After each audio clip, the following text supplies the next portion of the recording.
دا د قلعه بالا حصار او اوس کار هم په جاری دی. تاسو کتای شئ چې دا دی وخت کې مزدوران شروع دي او کار یې شروع کړی دی. د دې مرمت کیږي او دا د حضرت عثمان غنی رضی الله تعالی په دور کې جوړه شوې ده. دې ته قلعه بالا حصار په دغه نوم باندې پېښور کې هم شته او دغه د کابل په سیمه کې هم دا د چې د نوم دی قلعه بالا حصار.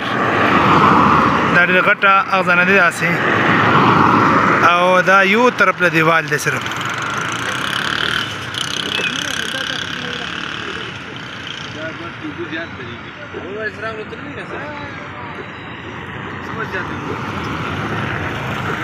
دا د کابل ښار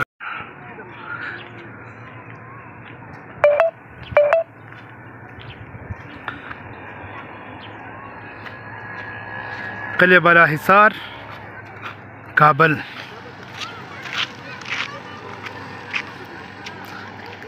کابل شہر اس طرف بھی ہے.